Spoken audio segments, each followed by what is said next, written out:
So we have to do the homework, but they help us. If we do our homework and we do the work, they will go halfway. They meet us halfway. That's the way I'm seeing it. They will never give us all the answer with the formulas, and it doesn't work this way. They give us little clues, little pieces of the puzzle, and we have to figure it out. But if we figure it out, then they're going to go to the next step. And it's a bit the way that I've been operating. And sometimes I'm broadcasting very often, and they will manifest while I'm broadcasting these slides. I showed it in the last show, right? It's like 17 flashes during the broadcast. So they are responding back. So I'm looking at it that way. And as crazy as it sounds, sometimes it may be just these intelligence, it may be just other version of us that's right. parallel reality. And there's such a complex field still to explore that we don't understand. Yeah, there's no doubt about it. There's so many different avenues of study within this sort of field that we call the UFO phenomenon. And I think you're tugging on a very important string that is clearly responding to whatever modality that you're presenting. There's other modalities that people use like CE5, but it's clearly responding and sending information. And I imagine that it's hard because people want to feel special, but you don't want to feel special when you're doing this because you feel like you're doing something for humanity. But I would imagine that it's presenting itself to you because it's probably aware that you have the ability to figure some things out. Maybe like the way Gary is. Like Gary has an ability to sort through the data and pull nuggets out. Do you think that at all? Do you ever feel that way? Oh, absolutely. I think that they are communicating information to a recipient when they will communicate what is appropriate for that recipient. They will communicate something that the recipient will be able to understand based on their background, right? And intuition and so on. In my case, I do have a background in statistical analysis, some mathematics, some science and chemist, right? So I can make a mixture of all that. So they can send me information and I can piece it together from these different angles.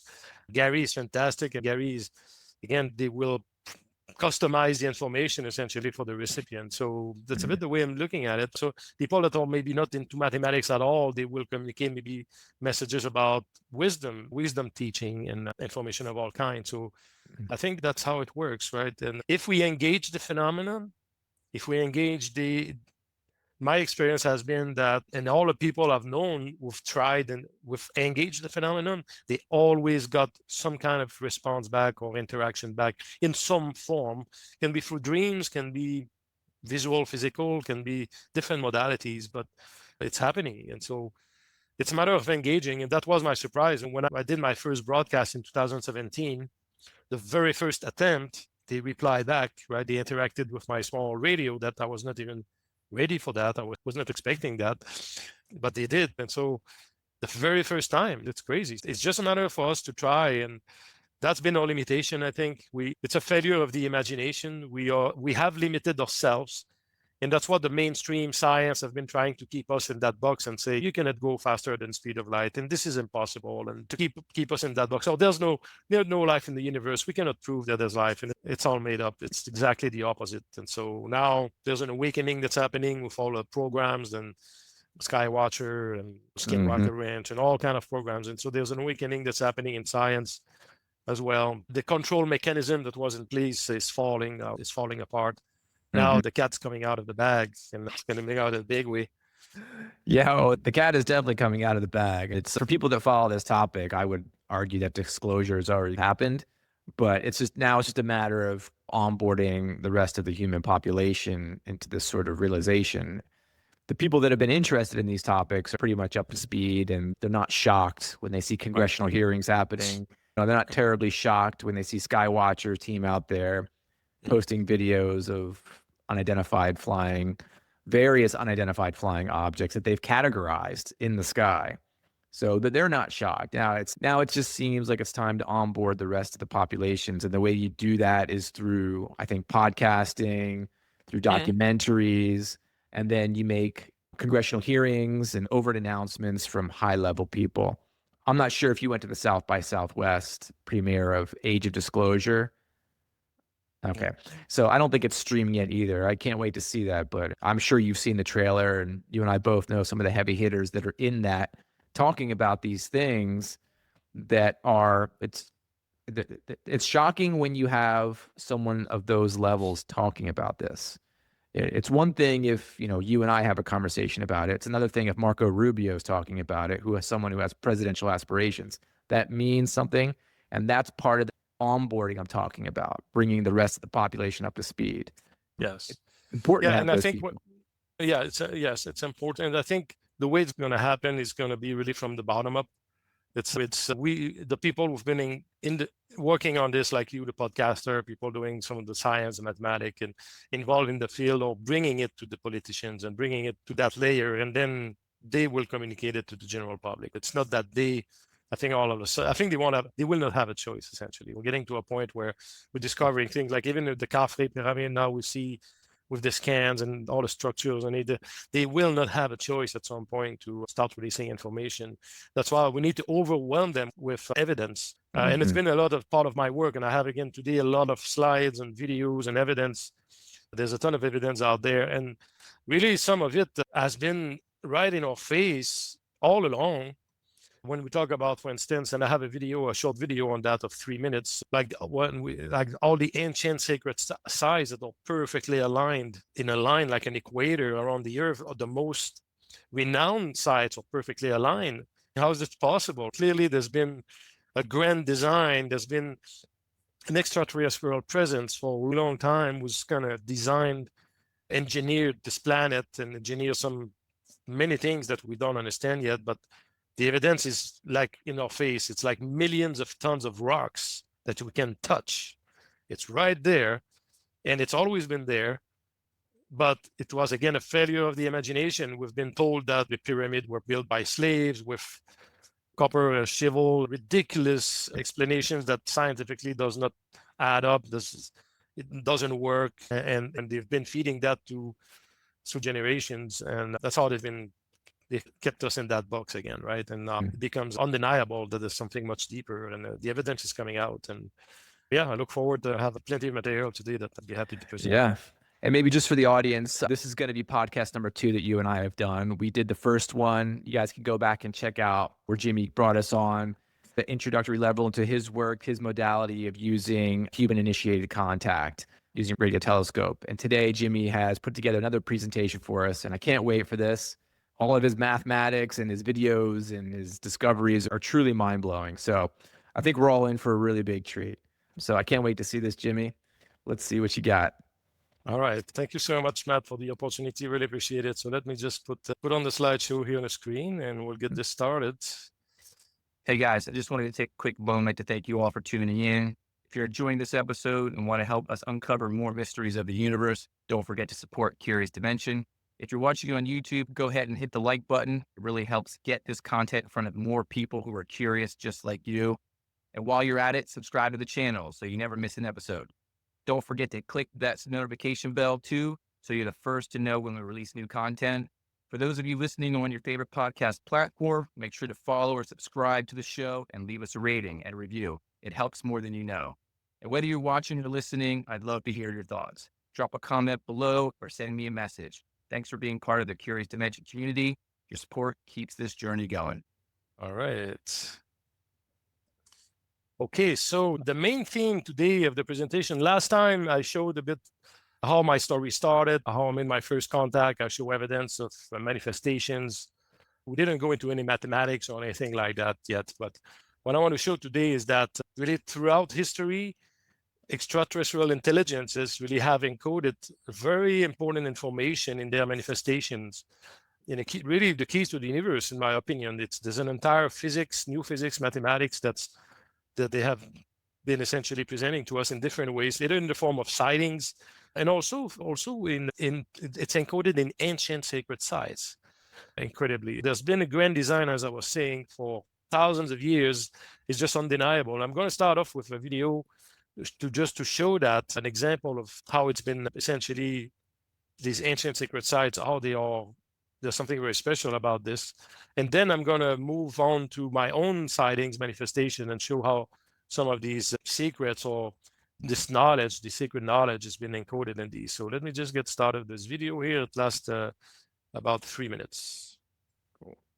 It's a montage that I put together myself a few months ago. using Google Earth. So here we go.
So, Jimmy,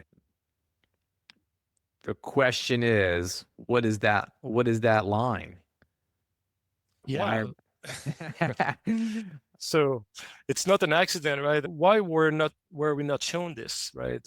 From the beginning? Why are the archaeologists not teaching us this? Why are they not showing this? This is right in our face. This is undeniable. It is an absolute statistical impossibility that this is just chance. These sites are just perfectly aligned in a very narrow band around the Earth, right? So there's a design there. There's something that's been done on purpose. And we hear a lot about the Cathie pyramid and the structure that they're finding underneath the pyramid of Giza right now. This is all part of very ancient, very advanced technologies. And I just wanted to show this video as a kind of to warm up to the next section here to show that the evidence is there. It's always been there. It's just been hidden from us. And there's all kind of mathematics related to this. I can cover that in the next episodes.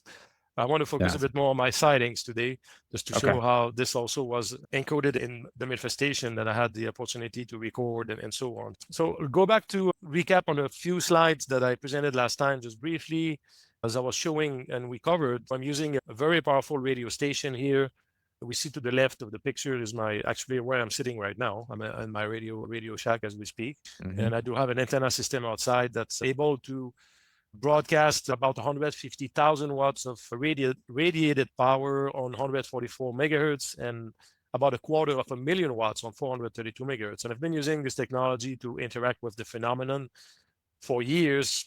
And we were talking earlier about Skywatcher, that they were using technology to trigger the phenomenon, right? This is not new. It's been done by many people in different ways, different formats. So I happen to use radio wave and this is my radio station to do that. But in 2021, there was a major turning point where I installed cameras on my antenna system. And Lo and behold, I started having manifestations during transmission or shortly after. And I showed some of the slides last time. Here, this was a broadcast on the winter solstice, actually, December 21st, 2021. We see these two objects, very well defined, very sharp angles. These are not bugs, obviously. We can see the angles are perfect. This is perfect 45 degrees. And this one looks more like the typical flying saucer, if you will. I was broadcasting towards the moon. The moon was very bright, almost full moon that night. We see this is the antenna system we see here. Again, broadcasting on 144.1 megahertz and 432 megahertz. This was on May 12, 2022. Again, very strange object signaling while I was broadcasting. You see the zoom here.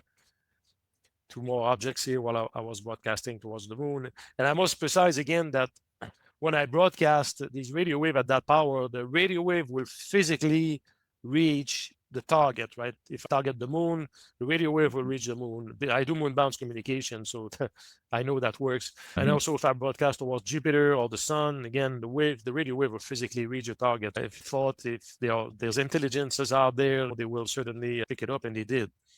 Another manifestation here, these kind of three objects while I was broadcasting towards Vega. Another one here towards Vega, June 22, 2022.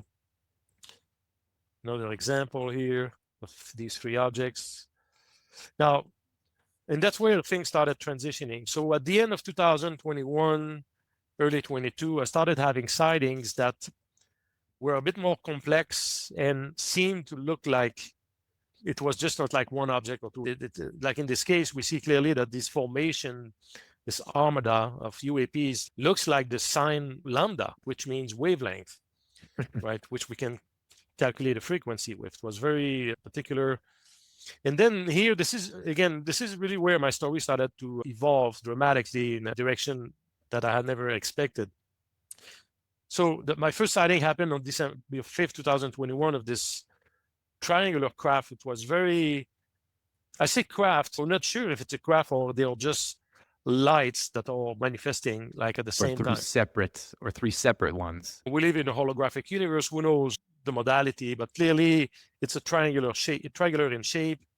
So I was able to record. I have the physical video of that. I have all the videos. So this is just a screenshot. And then 20 days later, on the Christmas day, actually, Christmas night, on December 20, 2021, what looks like the same manifestation or same craft appeared. And one of my good friends, David Sarita, at the time looked at it and he noted, he said, look, the ratio, that length here really looks, in compared to this length, looks like the golden ratio, right? So we did quick measurements. Indeed, there was a connection to the golden ratio. So that was interesting. And I was able to take another manifestation. Here came through on February 5th, 2022. So that was the third one. 1 year later. Well, actually, yes, that was a few months, 2 months later, right? This is December 21 and February 22, so a couple of months later. So I have, because we're going to talk quite a bit about the golden ratio today, I have a short video, 3 minutes I want to play. I think it will be useful for the audience to know what the golden ratio is, because we're going to be talking about it and we'll see how this is encoded in these manifestations. So if I may, I will just play this video, which will explain what the golden ratio is. Perfect.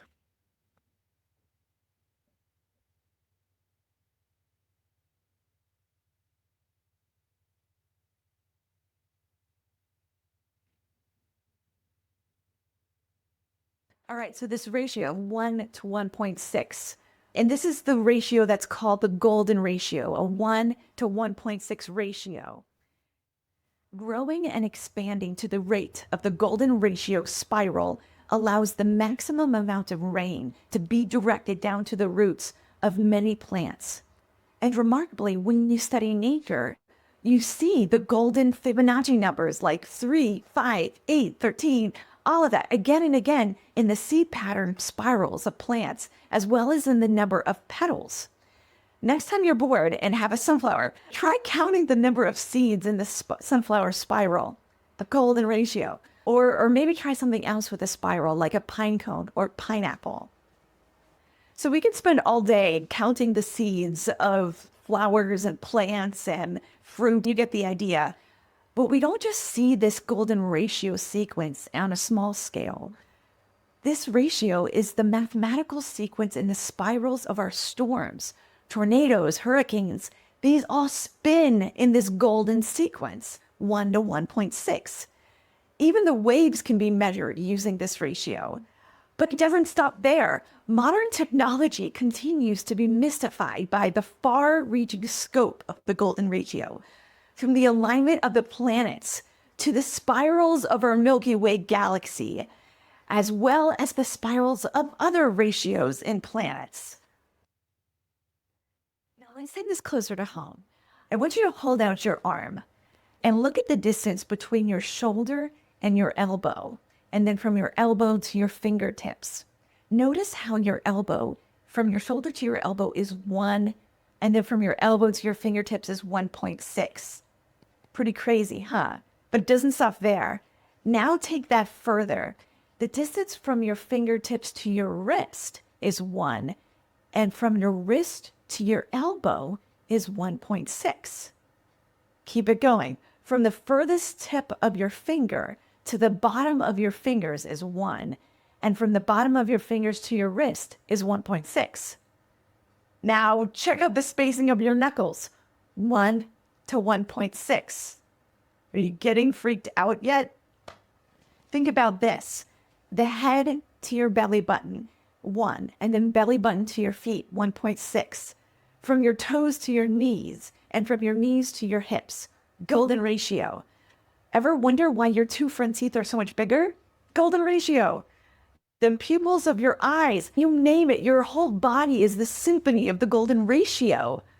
In fact, as you are listening to this video, the sound waves are passing through your ear in a perfect golden spiral. Scientists have discovered that the golden ratio pattern is necessary for the human brain, the neural system, our sense organs, and our lung system. The golden ratio sequence is even in the helix of our DNA, and it forms the very rhythm of our heartbeat pattern. All right. That was very good. A good synopsis of the golden ratio. Yeah, it's a good summary. I like it. It's simple, but it shows very concrete example and show how this ratio is really a force in nature, a force in the universe, which is driving everything with all fractalities. All fractalities in the universe is driven by the golden ratio. So I'm going back to the manifestation here. So clearly, this manifestation encoded the golden ratio, which was very interesting. And I want to show here. So this is the representation essentially of this triangular, we'll call it craft, for lack of better words. So doing some further analysis, I realized that this triangle was very unique, actually. I had never seen this shape before, and I asked many people doing geometry if they had seen this before. They had not seen this triangular shape. And in fact, what is unique about it is that if we ratio any side of this triangle by any other side, we always get either the golden ratio or the golden ratio squared. So let me explain. So we take the bottom side of this triangle and we divide it by the upper left side. That's golden ratio. If we take the upper left side and we divide it, ratio it over the upper right side, we get golden ratio again. And if we take the bottom segment divided by the shortest one, upper right side, we get golden ratio squared. So in any way we apply this ratio, we always get the golden ratio or golden ratio squared. Now, what was even more astonishing to me at that point, I started analyzing the angle of this triangle, and I started using a software to do some fine-tuning and modelization to try to essentially extract the information that may be encoded, further information that may be encoded in this amazing triangle. And what I realized is that when I set this left angle here to be equal to 4.32 degrees and set this angle to the right set to 6.94 degrees, which is the reciprocal of 144, we're getting essentially and I put that in the software, we were getting exactly the shape of this triangular craft. Wow. So what was actually astonishing is the 2 frequencies, if you recall, that I had been broadcasting on my messages are 432 megahertz and 144.1 megahertz. So not only this triangle was encoding the golden ratio, but it was also encoding the very 2 frequencies that I had been broadcasting on. Can I say something really quick, Jimmy? Yep. So it's obvious if something is if there's an intelligence behind this, it's obviously years beyond what we're aware of. It would be efficient and it would encapsulate multiple pieces of information in one design. We see this in other phenomenon, but it's not hard to imagine that they would give you a simple thing which has a ton of information within it. It just takes the right kind of people to be able to dig into it and look at it and say, oh, and then there's little nods back to what you were initially doing. So I just wanted to say that real quick.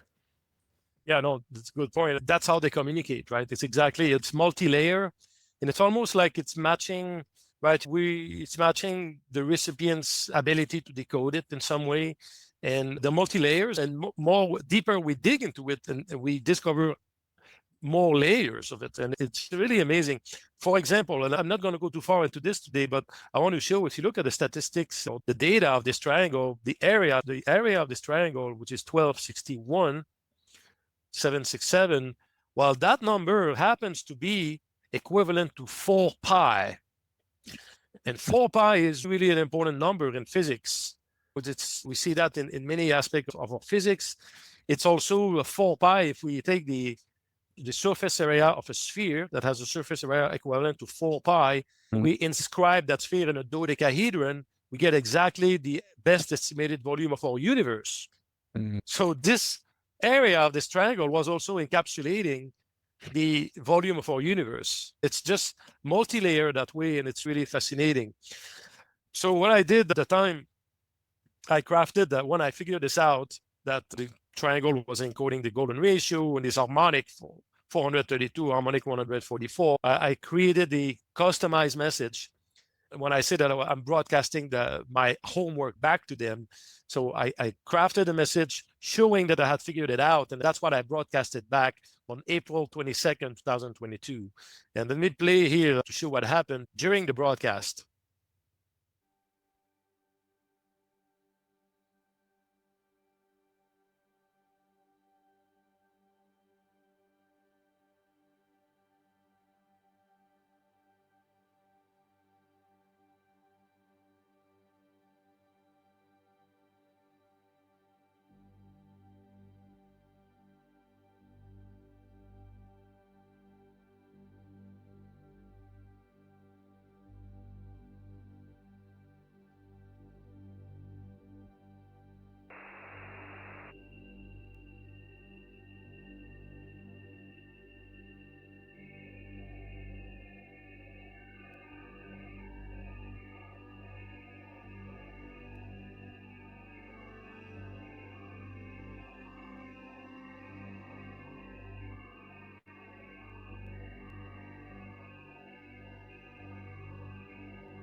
I'm 50.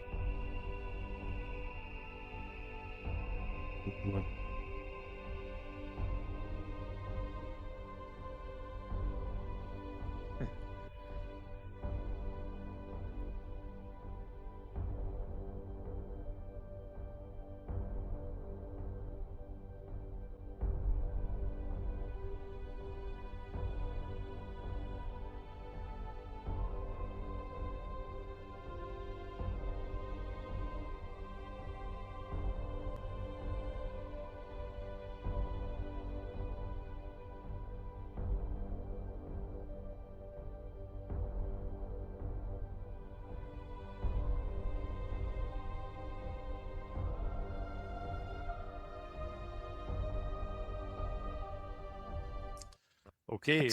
That's pretty wild, Jimmy. What goes through your mind when, obviously the first time you did this, you were probably shocked and excited. And then now you've done this a few times and now you see it again. What goes through your mind when you go back to the video and you see it manifest there? What are you thinking? I will say every time it's like I don't get used to it. In the sense that every time it's wow, it's mind-blowing to experience it. And it feels otherworldly when you have the live experience, and it's just very exciting. It's waking up a different part of ourselves too. It's like it's triggering something in you that it's hard to describe. It's really awakening a part of yourself that was asleep, if you will. And it's very strange. It's a very unique experience, and that I wish that everybody can experience in some way. And again, it can be just in your dream state, and that's fine. Many people experience amazing things. And just for the audience sake, when you're sending these messages with your radio telescope, you have software that digitizes and takes picture format, word format, and transfers it into what? Code, wavelength code. Is that correct? So what it does, the picture we saw in the video with the message, with the golden ratio triangular graph and a very brief message, is like a postal card, right? So I create an image, I can insert words in it, images and things like that. And I upload that in a software that's called Photo Sounder. And I can actually, I will show here, I have it on my screen, I will show you here. So that is the software I use, right? So you can load up a file for sense any pictures. I'm gonna load one for my desktop here. Give me a second. All right, cool. So I'm not sure why it's not responding. Sometimes we want to show it. Let's see here. Okay. Okay. For instance, I could load up a picture like this. And then what it does, you can set the frequency at which the software will encode this picture. Ah, okay. Right? You have a minimum frequency here. You see, you have a maximum frequency. Yep. It can be logarithmic or linear. I always set linear, essentially. And you can set the length of the message. So I typically like 45 seconds to have enough resolution. And then you can add some, essentially, amplitude to it. And essentially, the software will encode this picture into a wave file, into an audio file. And that is what I broadcast with my radio station. It broadcast an audio file. And that the video that I showed when we were hearing the sound was actually that file that contained that message, that picture. And that's how I do it. And if you have even an iPhone or an iPad with a spectrum analyzer, you can download all kind of application today. But there's an app that you can load that's a spectrum analyzer. If you play that sound wave, that audio file into the spectrum analyzer, it's going to reconstruct that exact image. So when I did that, I used the strategy. I figured that the non-human intelligence will easily be able to figure this out and decode these messages. And clearly they do, because they've been responding to very precise messages. So I know they're decoding these messages. Wow. That's incredible. I mean, it's just, I've said this before in this podcast. I haven't seen anything. I've never experienced anything like that. But man, I would love to see something manifest in the sky. So that is very cool, Jimmy. Yeah, that's great. And by the way, sometimes we say we have not experienced anything. Right. Sometimes because we're not allowed to keep the memory of that experience, and you may have experienced things that we just don't recall, or we're not allowed to recall for, or your own higher self may didn't want you to recall for now. But it probably happens. I have to say, most people who are in the field that we are in, they have the ability and have probably experienced something, whether they remember it or not, because just the fact that we're open to the phenomenon and we are seeking truth or seeking to understand it, naturally there's going to be manifestation that's going to happen at some point in our life, or happened already and we just don't recall it. Yeah, I do wonder about belief systems and the way that people are oriented. Are some people more open to it, or some people more open to remembering it? I've had that conversation with different people, other experiencers who have been up close and personal with some of this stuff. And they've said the same thing that you've said. It's like you may have had something happen at a certain point in time. You may have blocked it out, or it may have been so quick that you didn't notice it, or you doubted it. So yeah, I'm open to all that. I'm just waiting for something a bit more up close and personal, but not too up close and personal. That's right. Yeah. Let's continue the story here. So this was at the end of 2021, as I said, that these manifestations which contain information started popping up. And coincidentally, synchronistically, I started seeing these numbers everywhere, especially this number 144. But just the exit, before taking the exit to come to my home here, we see that exit, and just right next to that exit, the mileage was also 144, amazingly. And this happens to be the frequency I had been broadcasting on since 2017. And as we saw, was also the number that was encoded in this graph here, the reciprocal of harmonic 144, that angle. Also, this road leading up to my home, this 89 is a very significant number. This is part of the Fibonacci sequence. And 89 times the golden ratio gives us harmonic 144. So you're speaking to synchronistic things that you're noticing. Yep. And then this really prompted me. I said, okay, there's something in the universe that's telling me something here that I needed to pay attention to this number. And I just went on Google and Googled 144. And I ended up finding the work of Bruce Cathie. I don't know if you heard of Bruce Cathie, but Bruce Cathie is a pioneer in the field of geometric harmonics. He did a lot of work on harmonic 144, very specifically. He's deceased now, passed away several years ago, but his stories is really amazing. And that person is really a pioneer, and everybody should know about him. But what he did, he lived, if I recall, in New Zealand or Australia. I think it was in New Zealand. And he started mapping out the route that UFOs were taken, essentially everywhere where there were manifestations of UFOs. He started mapping out where they were and where they were going. And started realizing that there were very specific paths that these UFOs were following, certain corridor, if you will. And one thing led to the other. He started realizing that this harmonic 144 was present in this. And he's one of the pioneers, actually, that created this world grid that we see often with the planetary grid, energy grid. And he did a lot of work on harmonic 144. So I started looking at his work, and I found it fascinating. It really resonated with me. And I started studying, and Bruce Cathie, one thing that really has been fundamental, which I used, is that he discovered that if we use the proper measurement system that's based on geometry, a measurement system that is compatible with geometry, then we start seeing the universe in a very different way. And so what he did, essentially, he used a nautical miles system to measure distances. So instead of using kilometers or regular statute miles or meters, he used the nautical miles. And the reason why the nautical miles is compatible with geometry is that there's a one-to-one match with geometry. For instance, there are 21,600 nautical miles to circle the globe. There are 360 meridians, and each meridian is divided by 60. Yeah. So you get 21,600. And in a circle, in geometry, there are 21,600 minutes of arc. You have 360 degrees, again, 60 minutes of arc per degree. So there's a one-to-one match. So when you use a nautical miles, naturally, we start seeing things that we don't see otherwise using different measurement system. So I'm going to give an example of that in a few slides here. The other thing that... Before you do that real quick, what was that guy's name? Bruce what? Bruce Cathie. Bruce Cathie, B-R-U-C-E, Cathie, C-A-T-H-I-E. Was he a pilot? Yes. Okay. All right. Sorry. Keep going. Yep. And he wrote a few books, very not easy to read because it's very technical. And at the time also, they didn't have the same means to that we have today with computer and graphics. So it's a bit heavy to read, but the foundation is there. And he made very interesting discoveries in the field. So I use a similar strategy of using these measurement systems, but I discovered I took my work in different directions from there, expanded it tremendously.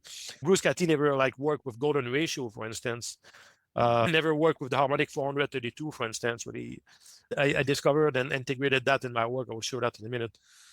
And finally, the other thing that Bruce Cathie did was also the measurement of time, right? We have a measurement of time scale that we have 60 seconds in a minute, 60 minutes in an hour, 24 hours a day, right? But he realized that if instead of using 24 hours a day, if we base our day on the number 27, then we start seeing different things. Because, and why number 27 is that when we look in nature, if you look at the sun rotation, the magnetic rotation period is exactly 27 days. The moon rotation period is also a revolution, is 27 days. So that number 27 is found in nature like that naturally when in these time cycles. And it looks like that number 27 is more in line with geometric time, if you will, if there's such a thing. And so we did this basic correction factors. Instead of using 24, we used 27. And so created this new time unit, which is a bit expanded, and calculated time based on that. So using the nautical mile system for distance and this geometric time correction. And then from there, you can calculate speed, right? Because the speed is a distance divided by a unit of time and acceleration. We start seeing really amazing things. So I'm going to get there in a second. So I'm fast forwarding a lot here because a lot happened during these following months after these sightings. And I realized that these three harmonics that these intelligences had been communicating through the sightings that I had, like through the golden ratio triangular craft, for instance, contains these harmonics. And I realized that when we multiply, or the product of these three harmonics equal to 1, which is remarkable in itself. And I thought to myself, how can this be an accident? Could it be that the golden ratio triangular craft was communicating this formula that we see on the screen, which is the product of harmonic 144, the golden ratio, this sign is the golden ratio, and harmonic 432. And we know that the representation of creation, like some may call it the Big Bang, right? The Big Bang being like this singularity which emerged out of nowhere, which created the universe we live in, right? Could be essentially represented by the number 1, the unity, right? All that is, everything that exists. And that all that is divides itself into the many and gives birth to these harmonics of creation. And that's what I found to be the case. And I found that if we fine-tune this number a bit here, the C being the sign for the speed of light, we use this harmonic for 143.530948. We get a perfect resolution of that equation, a perfect solution. We get exactly 1.00000. And as we'll see later, this number happens to be the speed of light in a vacuum that we use in science. I discovered also that the golden ratio itself can be represented by these harmonics. And we see to the left here, if we take the reciprocal of the product of harmonic 144 times 432, we get the golden ratio. Pretty good accuracy. And if we use this high accuracy speed of light in a vacuum that I talked about earlier, this 143.530, represented by the letter C, we get exactly the golden ratio with 100% accuracy. So even the golden ratio, so everything in the universe seems to be reducible, can be reduced to this harmonic 144, essentially, even the golden ratio. Fascinating. And then I started digging further. I said, okay, since we know that the Giza complex and the Great Pyramid and so on encode so many mathematical constants, I said, maybe these numbers are somewhere in the Giza complex. And amazingly, I wanted to find the measurement of the original Great Pyramid of Giza. I say original before they stripped it off from its casing stones. There are measurements that are given. And I found here that amazingly, these harmonics are all over the place. And you're using meters here, not real qubits? That's right. In this case, I use the metric system. And I see, for instance, the hypotenuse is 186.6 meter, which is harmonic 432 squared, essentially. The basis is 230.6 meters, which is equivalent to the harmonic 144 times golden ratio minus golden ratio squared at 99.9% accuracy.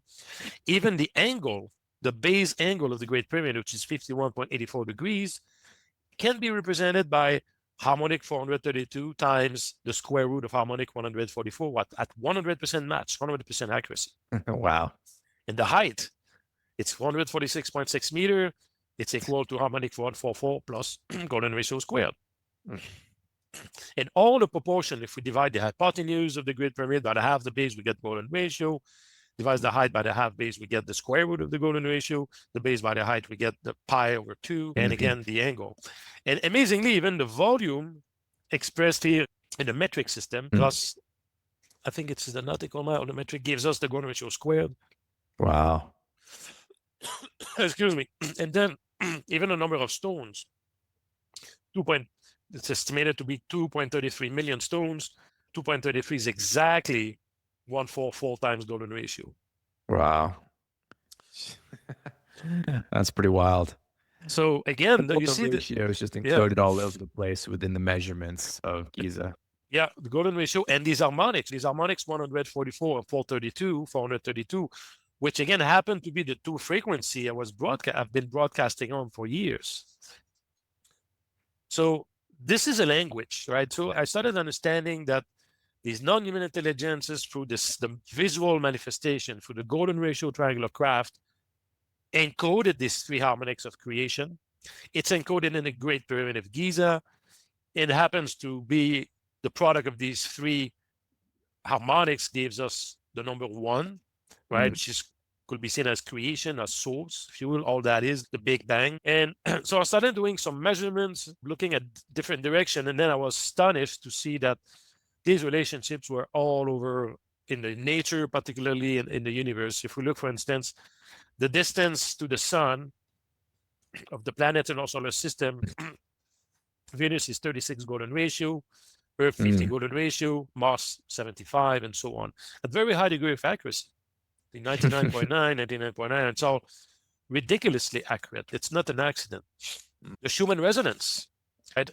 We know it's 7.83 hertz is the heartbeat of planet Earth. But if we convert this frequency into a geometric harmonic frequency, you know, what I talked about earlier about the different time scale, that's the geometric time. So you're using nautical miles in 27 based on the cosmic time clock and then of course nautical miles based on how we would perceive it here on Earth. Exactly. Okay. I see what you're doing. So in this case here, I converted this frequency because the frequency is it's per unit of seconds, right? It's a number of oscillation per second, standard seconds. So if we do that number of oscillation per geometric second, we get this number 6.94. And 6.94, I'm just going to show it on the screen and just pull my calculator. Just to show that I'm not making up these numbers. 6.94. We do the reciprocal 1 over x, we get exactly harmonic 144. So even the Schumann resonance is exactly the reciprocal of harmonic 144 at 99.97% accuracy. In geometric harmonic time. That's right, in geometric time. That's pretty wild. So again, it always, like nature, whether it's a speed, an acceleration, a distance, nature is tuned to this harmonic of creation, these three harmonics of creation, 432, 144, and golden ratio. But even 432 is based on 144, right? 432 is 3 times 144. And the golden ratio, as I showed earlier in that slide, can be reduced to harmonic 144. So there's really one common denominator in everything that seems 144. It's 144. And we see that in the Bible, and that number is referred, it's talked about in many areas in the text, ancient text. And we even see here, like I forgot to mention, that it said that the original Great Pyramid had 144,000 casing stones. See a little image here. Then 144 has a digit sum of 9. A lot of these sacred numbers always have a digit sum of 9 for whatever reason to symbolize. Yeah, that's right. And 144 adds up to 9. Exactly. A lot of these sacred numbers do that. Yeah, exactly. I did a lot of research. I looked, like at the speed or velocity of the galaxy, the Milky Way galaxy, the Andromeda galaxy, even the Pleiades cluster, converted this velocity into nautical miles per geometric second. And we see the number in red, 287.3 is equivalent to 2 times harmonic 144, which is 288.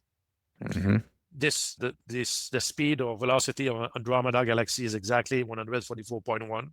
Again, matching harmonic 144 at 99.93% accuracy. In the Pleiades cluster, 2.87, if you did 2 times harmonic 144, you get 288. So again, even the galaxies are tuned to this harmonic. I look at biology, the division of cell. We see in the division of cell, if you take this green segment here, divided or ratioed it over the red one, it's golden ratio. If we take this length, this total length of the green and the red, divided by the blue segment, we get golden ratio. And amazingly, if we take a cross-section of the DNA molecule, we get this decagon here. It's 10 sides. And the angle of this inside the decagon is 144 degrees. Wow. That's all DNA. And then if you look at also these pentagons, again, this DNA molecule, if you ratio A, the segment A over B, it's golden ratio. Right? It's all connected to these harmonics. And so it's everywhere in nature. It's encoded in our DNA. And for those who are connected or like the flower of life, again, I want to give credit to Jane 108 on this one, discovered that in the flower of life, there are 90 petals and these 54 kind of weird triangles. And if you add 90 plus 54, you get 144. And flower of life is really from which we can reproduce any geometrical form that exists. Yes. You can create all the platonic solids, which give rise and form to everything we pretty much see in nature. Exactly. I realize that these three harmonics of creation, and fundamentally it's harmonic 144 that encodes everything, really are the foundation of creation. And why is it important? Why are we talking about this? Is that I believe, and based on the evidence, is that the intelligence has been communicating to us this language, and we see it in the Great Pyramid of Giza. It's encoded in the very dimension of the Great Pyramid of Giza, these harmonics. Right? They are telling us something. They are communicating us this sacred knowledge, this forgotten knowledge of science, from which I believe we will be able to develop technologies, to healing technologies, will allow us to draw free energy from the earth, develop anti-gravity, space travel, better understand telepathy, because we talked about the Schumann resonance earlier, right? That frequency, 7.83 hertz. Well, that frequency happens to be a brainwave frequency that's very known by the Monroe Institute, by the way, because it's known that they are inducing out-of-body experiences using the Schumann resonance frequency. And now I understand why, because that Schumann resonance is equivalent to harmonic 144. So this has a direct connection impact on our consciousness. Can I ask you a question? So is that what they're doing over there at the Monroe Institute? I know they're doing the out-of-body experience. I know Bertie Jaworski has done that. And is that one of the methods they're doing? They're exposing people to the 144 harmonic, and it's helping to induce that? Yeah, so what they're doing, they are creating what we call a binaural tone. Binaural tone is that, let's say you have a tone of 10 hertz on one ear and 7 hertz on the other ear. The difference between the two will give you 3 hertz. And so this beat will vibrate at 3 hertz, the difference between the two. So that's what they do. They are able to produce the Schumann resonance frequency using this method of binaural tones. But that 7.83 hertz happens to match harmonic 144 reciprocal, as I showed. I don't even think they know that, by the way, because this mathematic, they're probably not aware of it, but it's again this harmonic of creation, and I think that's why it's impacting our consciousness. Really, they were able to induce this out-of-body experience, and I think again that's why it's connected to technology. And when we better understand this, we'll be able to develop amazing technology. And something quite extraordinary happened in November of 2022.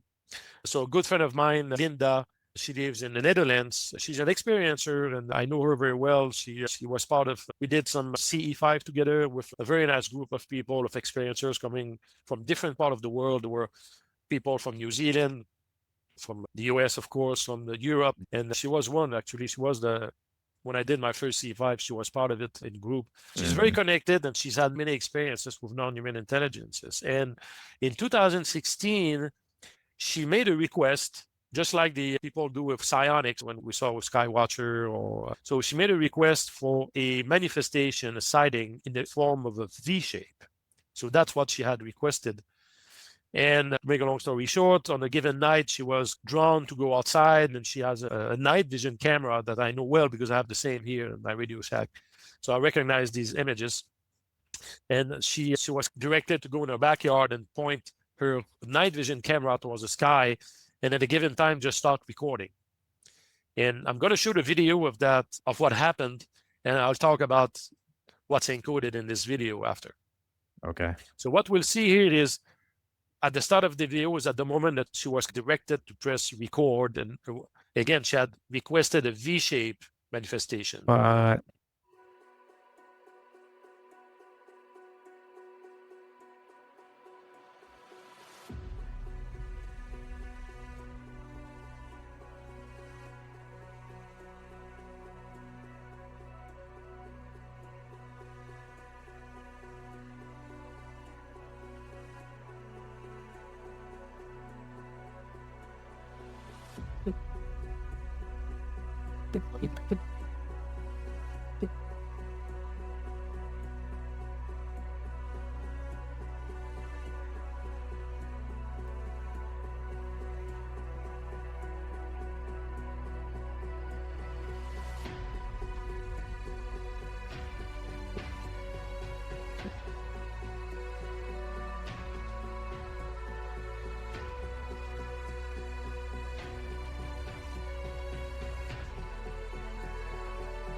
Can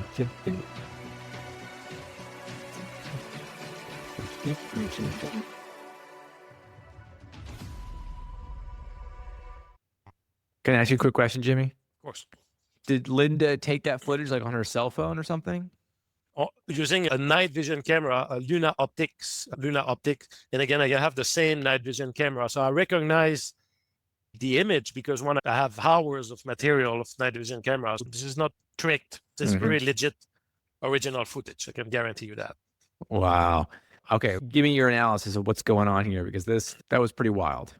Yeah, and her video footage has been used in a documentary, Dr. Greer's documentary, actually. So it's a known footage. It's an extraordinary, truly extraordinary footage. And she had other footage, by the way, of craft that she was able to direct with her consciousness, doing all kind of shapes in the sky. She would be a great guest to have on your show, by the way. She would have a lot to say. Yeah, I'm gonna have to reach out to Linda. Yeah, I can connect you with her. So in November 2022, she had seen some of my interviews and she saw the work I was doing, and she reached out and said, "Hey, can you look into this footage? Maybe there's information encoded in this manifestation," right? I took screenshots of what I could see. And amazingly, for instance, this V shape, again, she had requested a V shape, right? And so when I blew it up a bit and zoomed on it and calculate the angle, I was able to do a very nice baseline here with these three objects at the bottom and took the angle between the two objects. And which angle are we seeing? Exactly 144 degrees. Wow. That's wild. And we see later in the footage that the formation just expands and contracts again. So I took screenshot of the expanded state versus the contracted state. And using just regular PowerPoint, I measure the distance, and we see here at the bottom, and the ratio of the expanded phase versus the contracted phase is 2.61 exactly, which is golden ratio squared. Yep. Wow. And finally, at some point towards the end of the video, this craft takes the shape of what I found to be a tetrahedron with an inscribed sphere. And we see it very clearly on that screenshot. And doing just an easy analysis, they are four angles of 180 degrees in the tetrahedron, which sums up to 720 degrees. And we know there are 60 minutes of arc per degree. That adds up to 43,200, which is equal harmonic 432. So this very amazing sightings was actually encoding again these three harmonics of creation: harmonic 144, golden ratio, and harmonic 432. Wow. Which is exactly the formula here that I described earlier.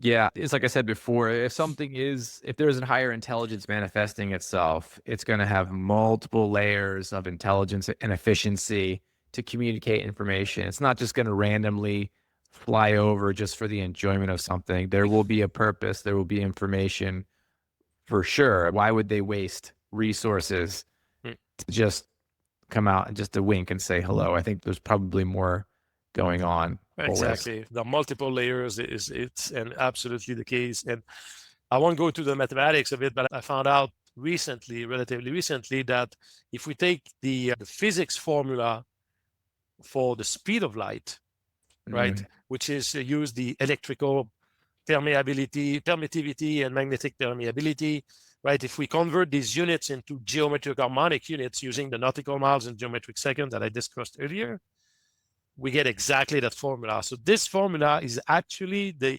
mainstream formula for the speed of light, but using geometric harmonic units. the nautical miles, and the geometric seconds. That's the formula. That's utterly mind-blowing that you always hear that everything can be reduced down to geometry and that the universe is geometric, and it truly is. But when you start to be able to extrapolate things that could be useful, I think what you're doing, and I said this in the last podcast, I think what you're doing is planting the seeds of this new framework for a new mathematics that will give rise to a new physics that will somehow enable human beings to create something that enhances communications and travel as well. This is wild stuff, Jimmy. This is really exciting. And we see again the same language again, right? These 3 harmonics were encoded in the very great pyramid of Giza, right? And in all these ancient sacred sites, it's the same language, right? It's not an accident. And that's they're doing the same thing. They're building something and they're putting in a high degree, multiple layers of efficiency and information there. It's not random. Absolutely. It's absolutely not random. Exactly. If we go a bit further, so how is this information encoded? Again, how have the intelligence been communicating to us the keys to the universe and very important information through their manifestation? Most people in the UFO field know about the Rendlesham UFO incident, which is probably the second biggest or known incident in history, right after Roswell. Correct. And for those who don't know, in a minute summary, so this craft, there were 2 manifestations or landing that happened in 1980, at the end of December 1980, and some military were dispatched to the site. This manifestation happened just right next to the Bentwater Air Force Base in the UK, which is believed to have been at the time one of the largest depot of nuclear weapon in the world during the Cold War with Russia.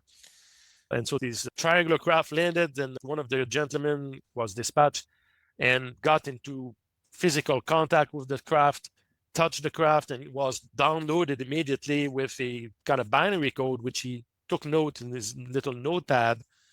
And it's only 30 years later that this binary code was decoded and contained this message that we see on the screen. And the message was primarily made of some numbers, but essentially there are 7 sets of geo coordinates, latitude, longitude, and these coordinates represents these 7 sites around the world. So we got Pyramid of Giza, the Giza complex is one of the coordinates, the Temple of Apollo is another one, the Mount Taishan, China, the High Brazil, which is believed to have been an ancient civilization there that's buried underwater now. Sedona, where I live, or very close to where I live, was one of the coordinates, which is known to be a vortex of energy. Canal Pyramid in Belize, Central America, and the Nazca Plain in Peru. So these were the 7 coordinates that were communicated, and what I'm going to focus on. And I highly recommend, and I cannot say enough, good enough about the work of Gary Osborne, a good friend of ours, was an outstanding researcher, but not only an outstanding researcher, he was an amazing pioneer in the world, in the field. And he's written the book, The Rendlesham Enigma, co-authored the book with Jim Peniston. And so he's done amazing works. I recommend everyone to look at his work. And I'm working with Gary on certain things, and Gary's doing just outstanding research. So I did my own kind of part of research on this Rendlesham incident and see if there was, just like I did with many other things, I wanted to see if there was anything encoded in there. And if we look at specifically look at the latitude that was communicated in this binary code message, this 29.977836, I realized that this number, just like Gary found also something related to the fine transfer constant in this set of coordinates, but at a very high degree of accuracy, using a different method, a different approach.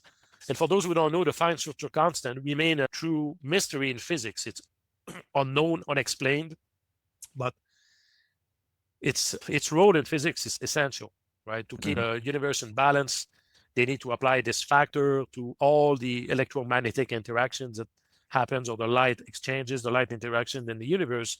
That constant is needed to explain the universe literally and remain a mystery.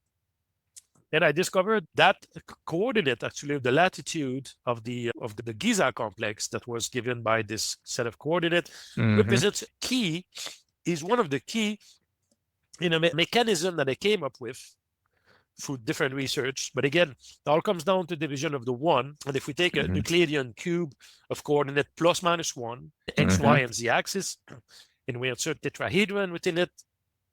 Just like we saw that tetrahedron right in that sighting from Linda. It's one of the key here, right? Oh, yeah. So if we take that tetrahedron within a Euclidean cube and we looked at the side length of that tetrahedron, well, and we convert that side length into the metric system, amazingly, we realize that this length is matching pretty nicely the Royal Egyptian cubit. Wow. Which shows again that the Royal Egyptian cubit is not an ancient way of measurements, but may actually be connected to quantum physics. It's very advanced. And I found through that mechanism, I won't go through that in detail, but when we turn this side length into the circle circumference, and we ratio that over this coordinate that was given over a circle of 360 degrees, we end up exactly with the fine structure constant at 99.9998% of accuracy, which is an insane level of accuracy. That is crazy. So to me, this coordinate, one of the reasons why they communicated it is they wanted us to figure out this mechanism of creation. It's a key to that mechanism, but also gives us a fine structure constant. And they're using the Royal Egyptian cubit to help you get there. Exactly. But using that basically as diameter times pi to get the circumference, and then you multiply it times that latitude divided by 360. Yep. Lo and behold, you get 137, the inverse alpha. And for everybody that knows, 137 is you take the inverse of that and you basically get the fine structure constant. There's variations of it, and they come up with new versions of it every several years. They'll post a new, closer, more accurate version of it. And Gary Osborne, who we were talking about, has also found that encoded on the Giza plateau. We will be recording with Gary eventually. I'm gonna twist his arm to come on the podcast because the work he's done, just like yourself, is utterly mind-blowing. Yeah, work of Gary is fantastic. And so Gary gets there as well, using a different approach. And it's just fascinating, just so again, that this intelligence through the Rendlesham landing communicated a very important thing. So following that, actually, after I found out this mechanism, I call it the mechanism of creation, if you will. I found that if we follow the same logic, and we can recreate again the fine structure constant, but I believe, and this time without the coordinates, right? If we just go using physics, right? Going back again to this tetrahedron that was encoded in the sighting from Linda. I won't go through all the details here, but what I call the primordial fractalization, which is essentially the division of the one of source creation over the golden ratio. And we feed that volume energy into a tetrahedron, and we get these harmonics that emerges from that. And also this side length of this tetrahedron, which is equivalent to 2 times the Planck length. And the Planck length is the fundamental measurement of quantum physics. The radius of a black hole, if we use the Planck mass as the foundation of a black hole. So it's really all connected to the physics of black holes and quantum physics. But if we take essentially this fundamental length, this 2 times the Planck length, as being the diameter of a circle, we saw that the speed of light harmonic is harmonic 144 in nautical miles per geometric second. So essentially that ratio of the length for that speed of light, this harmonic 144 over a full circle, is equivalent to this circle circumference times the fine structure constant. So this is the solution I came up with. And when we isolate this fine structure constant, we're able to nail it at 99.97% of accuracy. And I believe this is actually the solution to the fine structure constant that is not known in physics. They cannot explain it. And I believe this is the solution. And if you notice here, we're looking at the tetrahedron, and look at this angle, 144, right? Degrees. Yes. Remember this, what we saw here, right? The condensed version? These lights, right? Uh-huh. This is part of the fine structure constant. This is the ratio over the 360 degrees that gives us the fine structure constant. And also in that same sighting, we got the tetrahedron here, which is all part of this solution. Tetrahedron and this V-shaped sighting is in 144 degrees. And maybe we should also tell the audience that I believe it was Carl Sagan that said, if you could find the fine structure constant encoded in these locations, it would be proof positive that there was a higher intelligence behind it. And so if you have a higher intelligence, directly or indirectly communicating the fine structure constant, And that's communication from something from somewhere else, because you would expect that to be constant throughout the universe. If you're talking about speed of light, if you're talking about Planck length, this is what reality is. And so the fine structure constant being reduced to a dimensionless constant, that's going to be the same everywhere. Exactly. So this is the language of the universe. And exactly right, Carl Sagan exactly said that if we could find the fine structure constant encoded in the communication or a message from some intelligence, that will be the ultimate proof that is from extraterrestrial intelligences. And this is what, to me, it's very obvious what they've been trying to communicate. These are the same harmonics that comes over and over again in this harmonic 144, which has the foundation of it. And amazingly, in a sighting from Linda, this tetrahedron and these angles are exactly encoded in there. So if we move on to the next slide. This is wildly fascinating and exciting stuff that you're deriving here. This is awesome. Keep going. Thank you. So one more sightings I had also, this is the last part of the presentation here. On May 31st, 2022, I broadcasted a message or a tone matching the golden ratio, right? So 161.8 hertz. So I was using a carrier of 144.1 megahertz, but the tone, like a sound, right? A sound wave, was the golden ratio frequency. And amazingly, during that broadcast of that golden ratio frequency, this, I will call it the triangular craft for a lack of a better word, but this shape appeared right in front of the antennas. And I have actually the footage of it. So I'm going to, if you don't mind, I can show it briefly here. Yeah, for sure.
If it was one blinking light, I'd be like, maybe there's something going. Maybe it's just nothing. But the fact that there's 3 blinking lights simultaneously right after you're doing this that you can catch on camera, that's pretty wild. Yeah, it's pretty wild. It's actually happened during the broadcast of that tone. Oh, it happened while the broadcast was occurring. Yeah. Oh, wow, jeez. Now, this is recent. What I'm going to show here is recent because, again, I shot this footage in 2022, May 31st. So it's almost 3 years ago, 3 years ago. And it's only a few weeks ago that I was compelled to go back to it and measure the angles of this triangle. And amazingly, I found that if you look at, so this is again, this triangle here that I rotated a bit and took the angles. And what you see here is that inner angle is 103.655 degrees. Now, something pretty amazing about this is that angle happens to be the supplementary angle, or what we call the dual, right, of a triangle. If you take 180 degrees and you subtract that number, you get this figure. There's 76.345. So this is a supplementary angle, which just happens to be the angle of the apex of the Great Pyramid of Giza. But now, that's interesting. Yeah, that's interesting. But the story did not end there. I recently, maybe 6 months ago, became in contact with this wonderful gentleman by the name of Charlie Zies. Charlie has been doing a lot of work at measuring angles, more specifically, and doing golden ratio scaling work. And we've been collaborating on some things. And I communicated to Charlie that sightings in this specific angle, this 103.655 degrees. And so doing his work, Charlie started looking at that angle specifically and see where he could find it. And amazingly, that angle is present everywhere in nature and also everywhere in ancient sacred sites. The fish, for instance, we see very clear. This is clearly the shape of this angle. The tail here is 103.655 degrees. This giant manta rays of 103.655. We see the pyramid of Palenque, even the bent pyramid, 103.655. This famous Bosnian pyramid or pyramid of the sun, 103.655. As I said, the bent pyramid here, very clearly that. The Gunung Padang in Indonesia. And there are many examples. The Dozer pyramid in Egypt, El Castillo in Mexico, same angle. So this angle is just everywhere in many pyramids in South America, but also in our DNA, right? It's important to mention when we see that in animals, it's because it's really encoded in our DNA, in the DNA of these animals, right? Something very special about it. Following my work and what I'm doing, I was able to use this angle, and through a series of transformation and energy, we realized that if we feed that volume energy of that coming out of that angle into the Schwarzschild metric, and the Schwarzschild metric is the equation that's used by astrophysicists around the world to calculate the diameter of or radius of black holes in the universe, the cosmological black holes. If we take that angle and we convert that into a circle circumference, and we do this series of transformation. I won't go through that in detail. And we feed that volume energy into the Schwarzschild metric to calculate the corresponding diameter of a black hole. We get a black hole that has exactly, or something really close to a diameter equivalent to the constant pi. What are the odds of that? And moreover, that volume energy from that sphere also matches the volume energy of the Great Pyramid of Giza. The Great Pyramid of Giza has a volume in nautical miles, cubic nautical miles, which is a volume of 4.08801. Here we got 4.06, something really closely matching that, in which, again, the Great Pyramid of Giza, if you relate that to a black hole, you will get a black hole diameter equivalent to the constant pi. And what is unique about the constant pi is that figure happens to be the symbol for portal. We see it encoded all over the world, like from the Torii Gate in Japan, in Maui, Tonga, that is rock formation, the Temple of Apollo, Stonehenge, which is very known, Chichen Itza in Mexico. This is pi, and pi is a representation for portal. And amazingly, we get black hole radius, and the black hole are theorized to be portal, like to be stargates. The singularity. Do you mean like they're physically making the symbol pi with their stone structures? They are, but I think also it's a sign for us. It's to give us the clue, but also I believe it's still a technology as well at the same time. It's a technology. Right. That is physically. I believe there's a physical portal also there at these locations, or specifically located on the Earth grid, at very specific strategic locations. But at the same time, they gave us and if you look at it, we talk about anti-gravity, for instance. Technology, the knowledge of this forgotten science, this forgotten knowledge, this sacred knowledge gives access to probably this amazing technology. If you just look at the Stonehenge, right? How did they lift these rock 10,000 years? There must have been some kind of anti-gravity system. We can barely do that. We need the huge cranes to do that today that we can explain the world, right? They're not using pulley systems to get those things up there. That's not what's going on. There's clearly some other form of exotic technology they've used to cut, lift, and transport them. Sometimes they quarry these things from sometimes tens of miles away. Right. Well, in Giza, they transported the big blocks that went into the King's Chamber, I think 500 miles from the south of the Nile.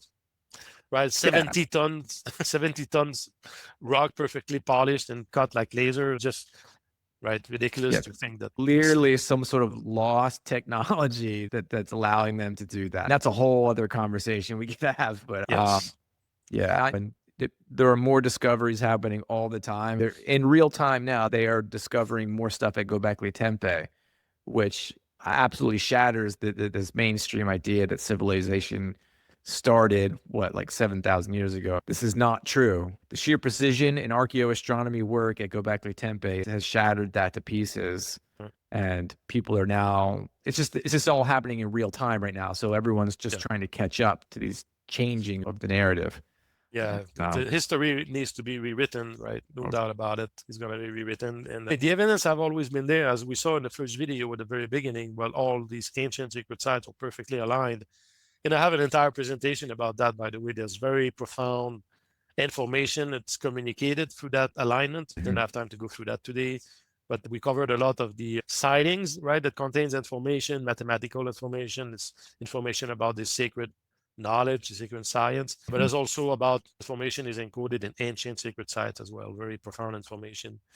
So yeah, so this ends my presentation for today, but it just shows again that non-human intelligences have been encoding and communicating this information to us for a long time and through manifestations. And if we start looking at their manifestation with that angle, with that mindset, we start seeing things. And it's multidimensional or multiple layers of information encoded in there. And we saw this program like Skywatcher, people are starting to watch that, and they're still treating the phenomenon almost like a nuts and bolts. But I think we need to look at the phenomena using that approach, and communicating to them that way as well, that we need to let them know that we understand that language, that we want to learn more about it. And then in return, I can guarantee they will reply back something that's going to be meaningful in terms of information. Yeah, it seems like that's what's going on here. It's a learning process, and they're willing to teach if you're open-minded enough and receptive to learning the lessons. Jamie, this was another fascinating one. I'm really looking forward to the ones where we get into the weeds of the mathematics. I'm hoping we can do that one again soon. Love to have you back on as soon as possible so we can dig more into your work. It's utterly fascinating. I'll be happy always to share the information. That's why I'm here. And thanks again for the opportunity, Matt. Great talking to you as always. And we'll be in touch. Will do. All right. Cheers, everybody.